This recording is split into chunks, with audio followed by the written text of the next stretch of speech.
You know, this week will be a year since we've started TrendChat. I don't know how many of you have listened to the very first episode, but yeah, on February 9th, it will be a year since that episode aired, and we're still here. So I'm going to talk a little bit about that, but we're going to stay with what the show is about and talking about what's currently going on and not what was going on last year. So we're going to talk a little bit about what happened at the Super Bowl, Nancy Pelosi's filibuster, and the upcoming Black Panther movie, and this military parade that is being planned. And we speak with Erin Cruz, who is running for U.S. Senate out in the great state of California. I mean, I guess great state. I mean, it's no Texas, but yep. So all that on this episode of TrendChat.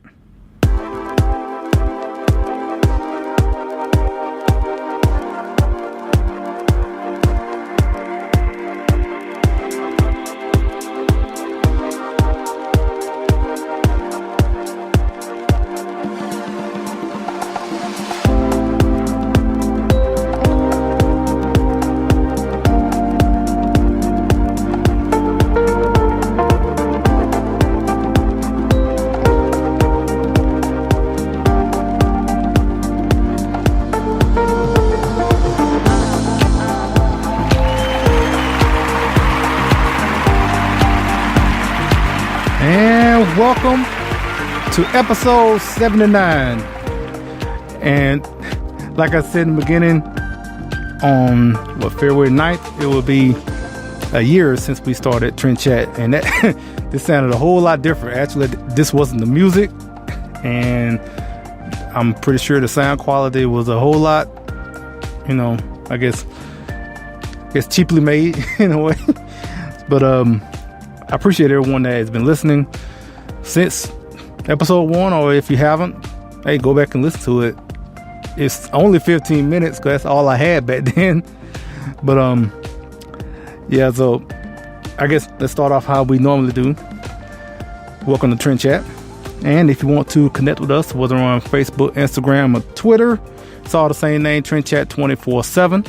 And don't forget about getting that book, Little Chicks Clearing Call to Political Activism, which is available on Barnes & Noble and Amazon, which contains over 300 pages from contributors like myself talking about social issues, education, just general politics, political activism, obviously.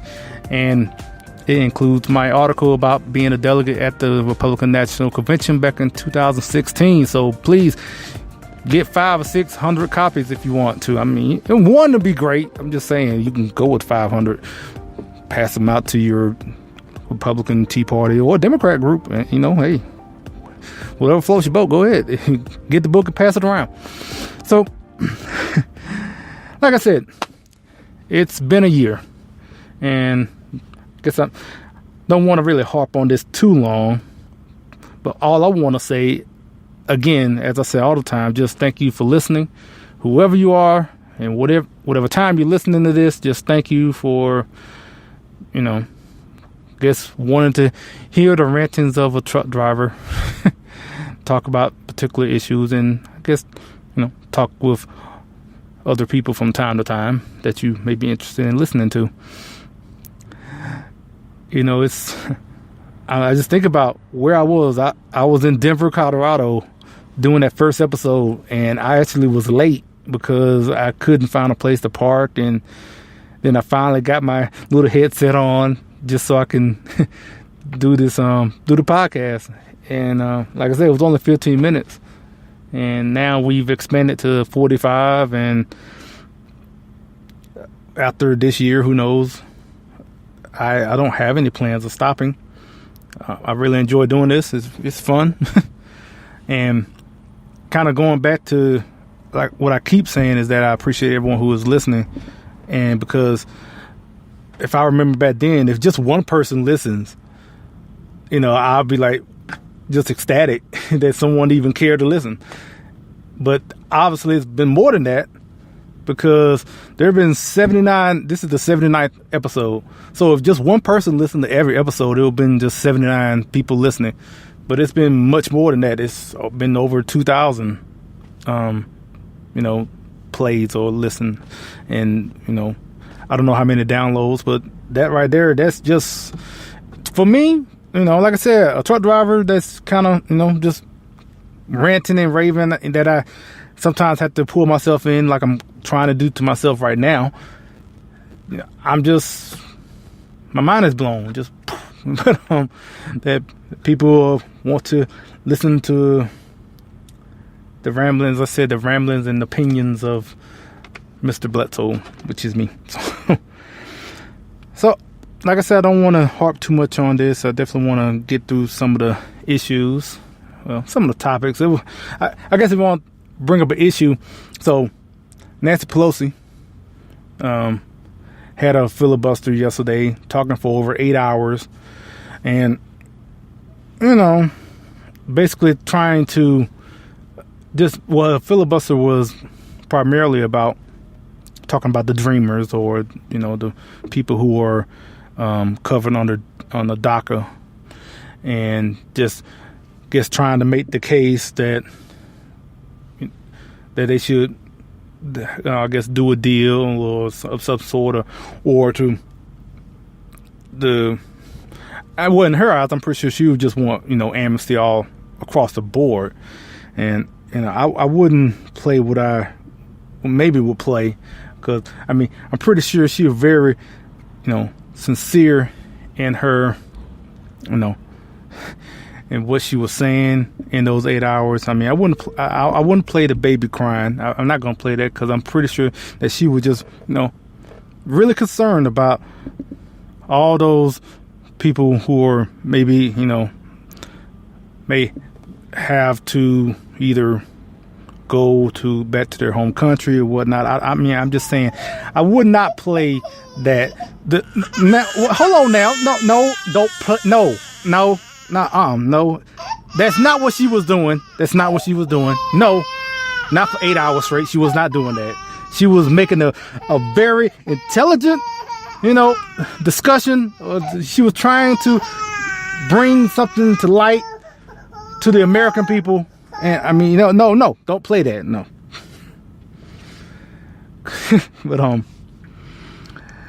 But the thing about it for me is that she was willing to do this 8-hour filibuster for at best for, you said, people that have done something illegal somewhere down the line. Let's just put it that way. I'll just put the best light on it. People that have done something illegal somewhere. I know some people might want to go as far as that, saying they, as far as being criminals and all that. At the best light you could put on it is that somebody did something illegal at one point in whether in the child's life or in the parent's life, at best. And so it would be nice to see Democrats to filibuster something for the American people, or just for people who haven't done anything, or just something for the American citizen. That would be nice. That's just how I see it, as far as when it comes to how desperate they really want those votes. Those dreamers. Sorry. But so that was yesterday. She's finally stopped talking. And also yesterday, I don't know if it was yesterday, but in the past couple of days, it came out about President Trump wanting a military parade. Now, I'm just going to go straight into this one. Just trying to move through it as quickly as possible, everything, because I got a number of things I want to mention before we talk with Erin Cruz. And so about this military parade, personally, I actually would think it would be kind of cool to see a military parade. I haven't seen one. The last one was back in 91. From seeing some of the stories from Daily Signal and other places. So I know I'll probably, I'll tune in to watch it. I think it'll probably be, a sight to see. a military parade, having, all the branches marching. But I say all that, but when it comes down to the cost of it all, I can totally understand the people who are making the cost argument, saying like, why are we spending this money on this parade? I totally understand that, and I somewhat agree, even though I would like to see a parade. And my thing is that if you're going to do the parade, I would just say there are plenty of holidays that are kind of focused on the military in one way or another, or at least, American exceptionalism or something like that. You can do it on, July 4th. You can do it on, trying to think of like Memorial Day, Veterans Day, or something like that. Like, pick a day where you were probably already going to have something similar, like a parade like this, and I would say do it then, just to be more fiscally conservative about it. I really wouldn't want to have this parade on just some random day and then do another parade on these other holidays. So that's kind of where I hope will happen. I don't know if that's going to happen. It's probably going to be on a random day. And I kind of go back to the whole, spending money on something like this. And I guess you could say unnecessarily, really. It's not something you have to do. And I know people are mentioning, well, they're not spending as much in Washington, and want to mention like, well, the debt is going down in the past year. Okay, that's all great. That's great. But to me, I would at least like to see the number on the debt. Like the big debt clock you see, it says 20 trillion. Personally, I would just like to see it at least at 19. Let's bring it down at least 1 trillion on that clock before we do anything extra. That's just how I see it, at least. Because, we are at the point where we are kind of, spending less. So can't say that we're just like totally slashing everything, because that's not true. But we are spending less. And if we were spending even less than what we were, then we can get the debt down even more. And like I said, we can get it down. If we got the debt down to where it said 19 trillion, okay, let's have a party. Let's have a parade. Or, let's not go all out with it. Just have a little celebration for it. Hey, we're doing something. We're bringing the debt down. And then we have a military parade. Even though it wouldn't be totally, connected, but still, it'd be a celebration of some sort. So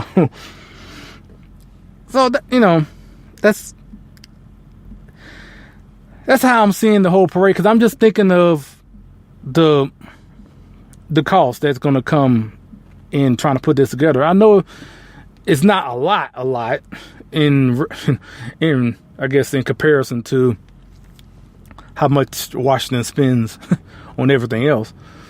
But that just, not gonna go. That's my 2 cents. That was like 5 minutes long, so if not longer. All right, before we talk about the stories behind the Super Bowl, not particularly the game itself. Before I talk about that, and I think it will be a very controversial statement, even though it's going to be a short one about the Black Panther movie, but I think it's going to be very controversial. Just, I don't know. I think I'm overselling it, but before we get to that, let's hear from our friends with the Founding Project. Hello, TrendChat fans. The Founding Project invites you to experience our latest resource to take civics to citizens, TFP's new website. Visit us at www.thefoundingproject.com. Be a part of the civics movement with the Founding Project. The Founding Project is a 501c3 education nonprofit Join us today. So I did a poll on my Facebook page. My Facebook, my social media. So it's Brian L. Bledsoe on Facebook. On Twitter, it's BL_Bledsoe. That's on Twitter. On Facebook, it's Brian L. Bledsoe. And on Instagram, it's Bledsoe.B. See, this is why I don't mention it in the beginning, because it's all different. It's so much easier to say TrendChat 24/7 all across all social media platforms. That's so much easier as opposed to having to think of every different one. So yeah, that's one reason why I don't do that. But I did a poll during the Super Bowl just asking, hey, who's watching? I mean, obviously it's been such a hot topic since the season started with the national anthem protests and Colin Kaepernick and everyone else who was kneeling. And so I was just wondering who's not going to watch the Super Bowl. I mean, if the people haven't been watching all season, actually, what would be the point of watching the last game? You haven't really been following it. If I'm just saying, for someone that would want to watch the Super Bowl as opposed to boycotting the rest of the season. But I think on all of them, it was like 70-30 for the people who responded. And I know personally, I wasn't even planning on watching it. And I think I've mentioned this a couple of times, I'm not a big boycott person. For me, when it comes to the NFL, I just haven't been watching because I literally don't care anymore. I just lost interest. Now, the anthem protests played a part, but it wasn't the only thing. I think I mentioned this a couple of times as well. My interest declined when the owners and players threw a fit over Rush Limbaugh, even considering being an owner of the St. Louis Rams. And that kind of got under my skin. I really didn't care for, you have all these other people who potentially want to own an NFL team, and then they just had a hissy fit over Rush Limbaugh even thinking about it. And he was going to be part of a group. But yeah, that response to his, potential ownership, which didn't happen, it just really kind of rubbed me the wrong way. And that's where it started there. I ain't gonna get any more details into it, but yeah. So, and plus, as a Christian, as a conservative, if I boycotted everything that, especially in a Christian sense, that either whether blasphemes or that is disparaging the Christians in any way, or supporting organizations that disparage or outright just hostile to Christianity, you basically couldn't do anything, because all of these companies are doing something one way or another, or supporting organizations, or somewhere down the line in their business are doing something that a Christian wouldn't agree with.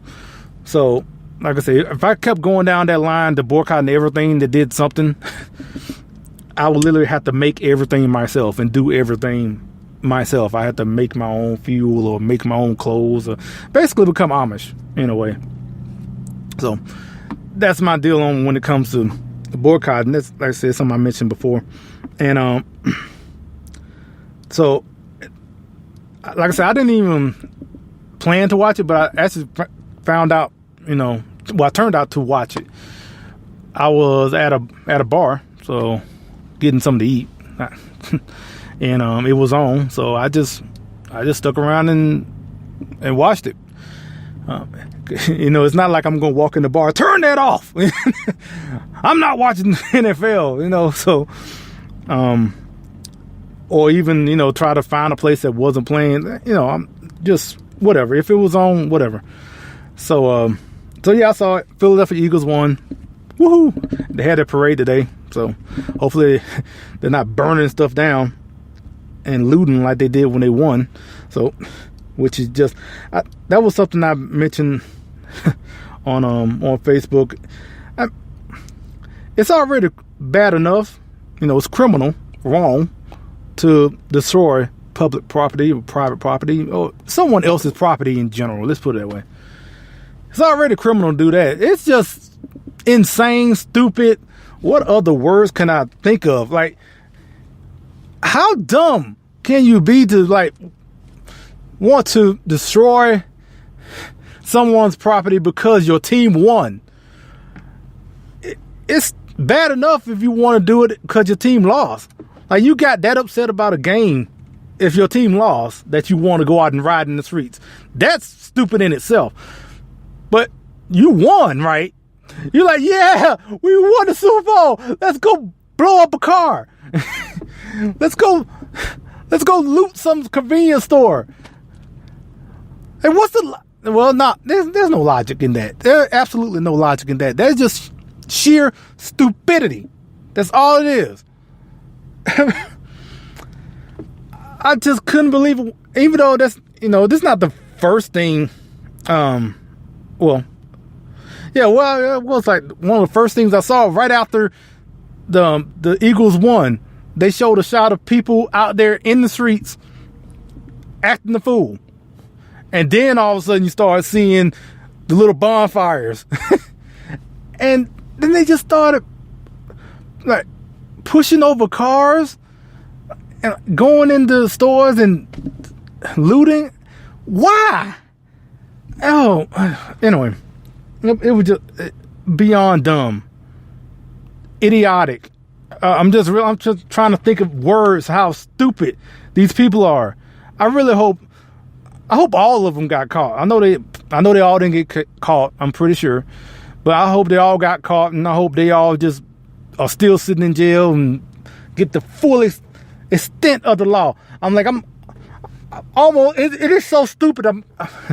I can't even talk. It's just so dumb. And anyway, all right. Let's get on to the next point. Now, after the Super Bowl, after everything was over, a couple of players were asked about, obviously they're going to go to the White House. They're going to do the whole visit and give the president a jersey and whatnot. And so some of the players just had to make it known, I'm not going to go to the White House for the visit. That basically virtue sickling out there or whatever. I tell you, the whole thing about those people looting got me tongue tied all of a sudden. But yeah, so anyway, who cares about, you not going to the White House, whatever. Just like the people that didn't go to the State of the Union. Okay, fine. No one's making you go. You're not forced to go listen to this speech. You're not forced to go to the White House with the rest of the team. Whatever. Why would why would I want you to come if you don't want to come anyway? I don't want you around if you don't want to be around me. If you don't want to be here, fine. Don't come. Not going to miss you, I'm pretty sure. If you don't come by, oh man, I wish so-and-so would have came. Even though he totally, hates me. I wish he would have came anyway. Whatever. Don't come. Don't go. I did hear something. I don't know how true this is. I saw it one time. So that they were considering bringing veterans in the place of these players that don't show up, which, that's a cool idea. Matter of fact, I'll throw my name in there. Hey, I wouldn't mind coming by the White House in place of one of those players. I wouldn't mind going by there. Another thing about it, in hearing this, because I totally understand these players saying they don't want to go to the White House and see President Trump. Because you can go to the White House anytime. You can take a tour without having to see the president. And I understand where they're coming from, because I'll be totally honest with you. I wouldn't want to go see Obama when he was there. Now, that don't mean I wouldn't mind taking a tour of the White House. I don't mind going to the White House and just seeing it just for, for the historical place that it is. But yeah, I can understand that. I wouldn't want to go see Obama. I could think of a couple of times when I was in Dallas and I was in town when Obama was in town, and I purposely left town so I wouldn't be there. And there were like maybe one or two times where I had an opportunity to go. It was like a nonpartisan event or whatever, and I think I had like one or two opportunities to go, and I didn't care. I like, it's not like they was asking me, hey, we want you to come. They were like, if you want to go, then let us know, or something like that. And I just didn't bother to look into it. So, but yeah, like I said, I understand that people don't want to go for political reasons. That's their right. I guess the one thing for me is that these people who are not going to the White House to see President Trump, for them, they're viewed as not going strictly on political, just for political reasons. Whether they believe that they just don't like his policies, or they don't like him as a person, or something like that. Fine, whatever. It's just when the people, if there was someone that didn't want to go when Obama was in the White House, it was instantly, viewed as just straight hateful, that they hated President Obama. And I guess that's the double standard that you're seeing now. And that is the one thing that's kind of just whatever. All these people who are saying that they don't want to go to see President Trump, they're looked at, it's, a lot of cases, they're such a hero. They're standing up for whoever rights or whatever. And which that is fine. But when someone didn't want to see Obama for other reasons as well, for political reasons, you must be a racist. You don't want to see the president. You don't want to see the first black president, blah, blah, blah, whatever. So, but, anyway, enough of that. Before we get to the Black Panther movie, I don't really have a lot to say about it right now until it comes out. But I do have one thing in particular I'll mention. But before that, let's hear from our friends with the Founding Project. Hello, TrendChat listeners. If you like the Founding Project's Civics Education video series, Civics for All Ages, and our educational meme series, we think you will love our new website. Join us at thefoundingproject.com and be a part of the civics movement. The Founding Project is a 501c3 education nonprofit. Please join us today. Now, I'm just going to say this about the Black Panther movie, and it's going to be pretty short. And after this, I'm basically going to go right into talking with Erin Cruz. So here it is. Now, look, let me say this now. What I'm about to say may permanently revoke my blackness among, black Twitter, or, just all these so-called, I guess, black leaders or whatever. I'm just going to say this, and, I just want to put it out there. Warning. It's a warning. Warning. After I said this, my black card may be told. I mean, it's already was revoked from these people, especially from like BET or something like that. But after I say this, they might just want to come at me with, pitchforks and just, set me on fire or whatever. I don't know. But look, let me just say this. I just want to say, Black Panther movie will not be the greatest movie of all time. Yes, I said it. Yep. Black Panther would not be the greatest movie of all time. I'm sorry. It's going to be good.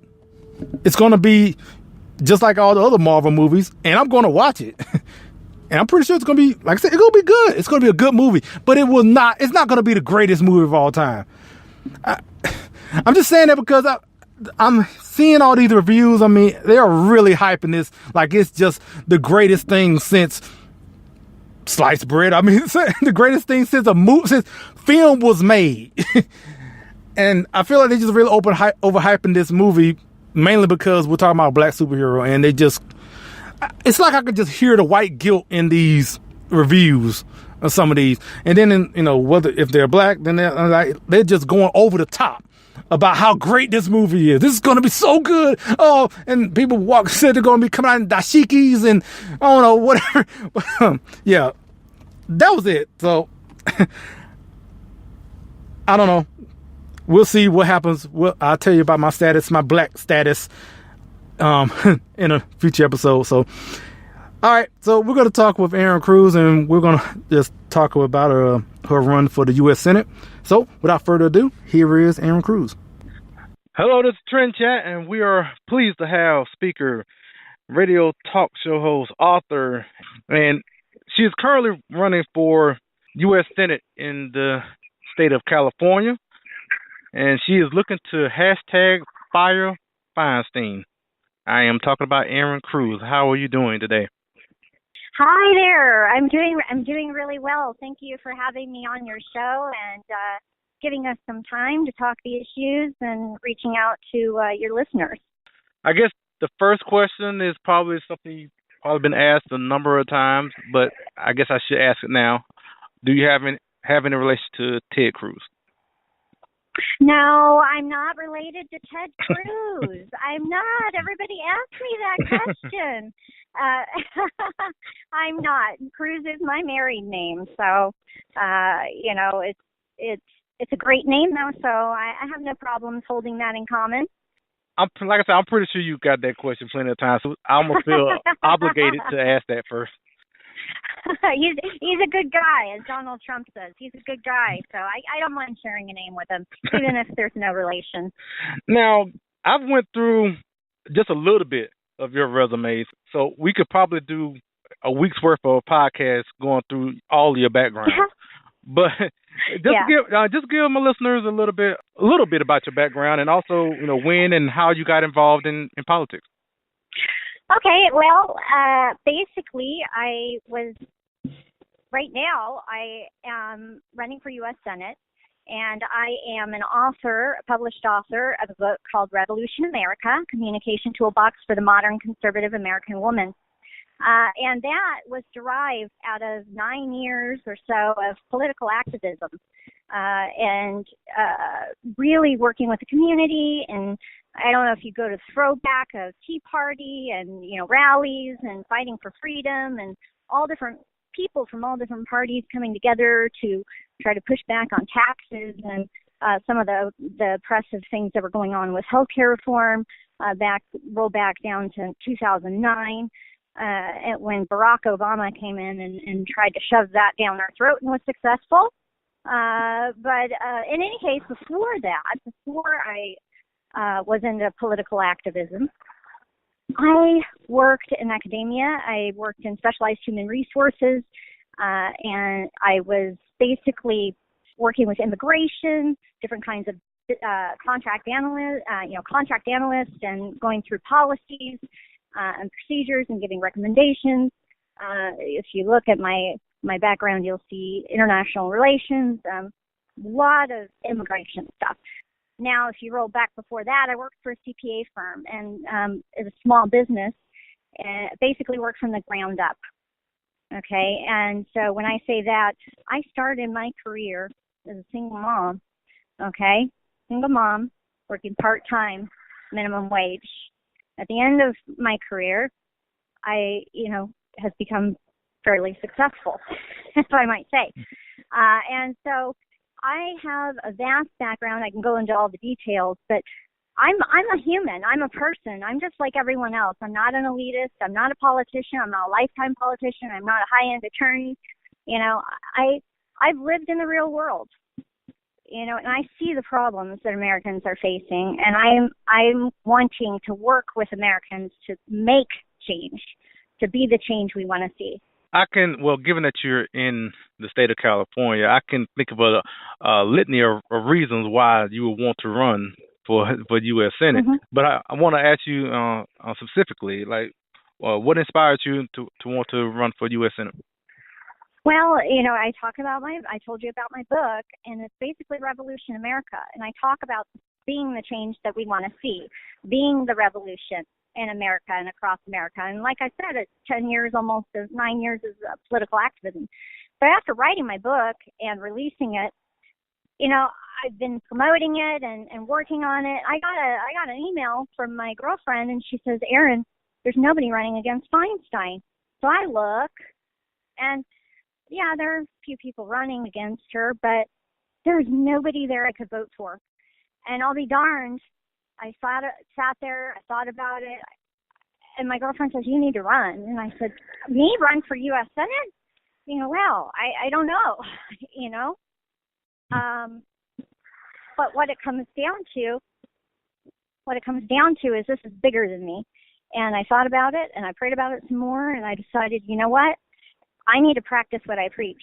My entire book series is based on being the revolution in America, making change, taking action, being an active citizen. So here I am.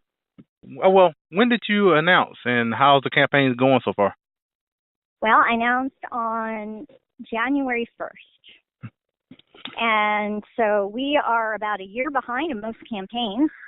And the campaign is going great so far. We're currently building our infrastructure all throughout the state. And we've got many, many invites. We're setting up our rallies right now. So I'm looking forward to, in every region, having active rallies where citizens can come out and hear me speak. They can have their local running officials come, candidates come, political activists can have a voice, and have it be a real positive push for gathering citizens from all backgrounds, not just Republicans, but independents, libertarians, and even some of the Democrats that are just tired of the corruption. The only way to change what's going on in D.C. right now is to vote people in who actually see the problems, who see the corruption, and who are going to take action to change things. And I am one of those people. So I want to be part of the process. I want people to get involved, and it's going great. I've had a lot of positive feedback so far. Now, one of the things you mentioned that you were involved with as far as when it comes to immigration.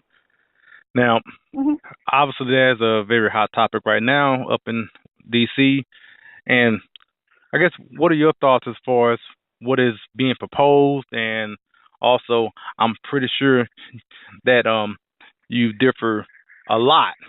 That's probably an understatement as far as how you differ from Dianne Feinstein. But I guess give us your thoughts on all that. Well, it's a complex issue. Immigration is a very complex issue, and it touches a lot of different people especially throughout California. And we can't take it lightly. Unfortunately, we haven't had, like we hadn't had tax reform up until Donald Trump. We really hadn't had massive immigration reform, which we really need.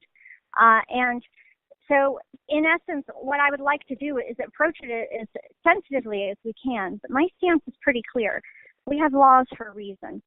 We need people in this country who respect the law, who live by the law, and want to better our nation. Not people who've fled their land, not followed laws, come here illegally, broken laws doing so, and want to reap the benefits. So many are still in line waiting to get here, and just passed up by these lawbreakers. So, I do understand that there's a balance.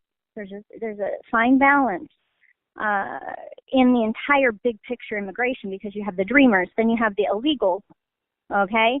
And then you have people who've overstayed their visas. Then you have the other portion of immigration reform where there are loopholes being used, abuses being made through H-1B, where people who are working in specialized job titles are being brought here when American citizens can actually do the work and are hireable here in the state. So immigration is a big, hot topic. It's not just illegals. It's not just dreamers. And it will need solutions. And even if Donald Trump and Congress pass something right now, I need people to understand this is just the beginning. We need people in office who will continually update the system, work to refine, not wait 30 years like they did on tax reform to change something. The government works for us. And right?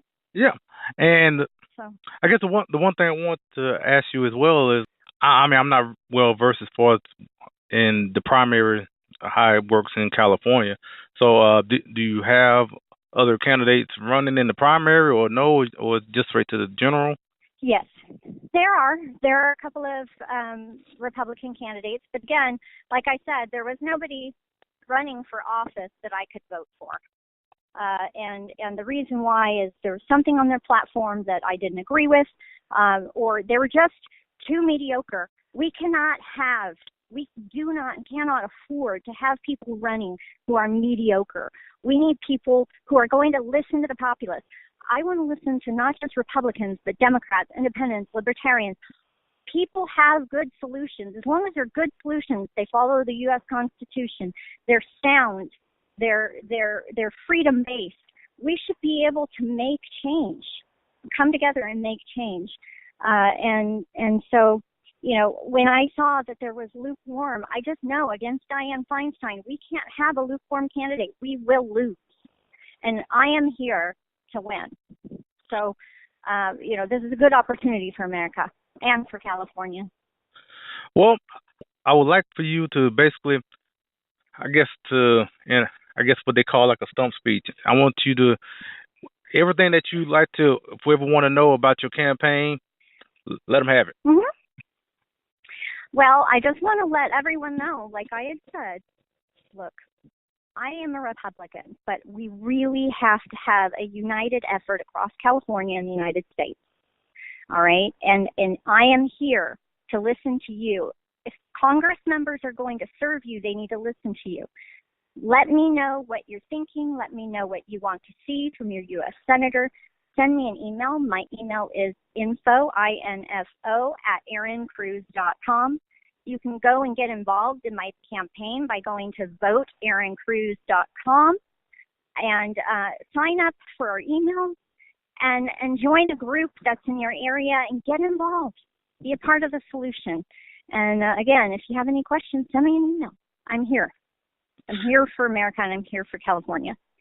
And where can everyone reach you on social media? They can reach me at Real Erin Cruz on Instagram, Twitter, and on Facebook. All right. You know what? I actually have one last question.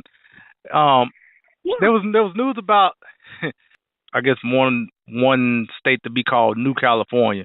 Now, I mentioned before, I don't know that much about what's going on in California, but I guess, is there any chance of that happening, or what? Well, that's a long process. New California, I think, would take 1.5 years to do, to go through process. There's also something called the state of Jefferson. There's always been talk, for a period of time of different kind of ways of approaching splitting up the state. This is the way I look at it.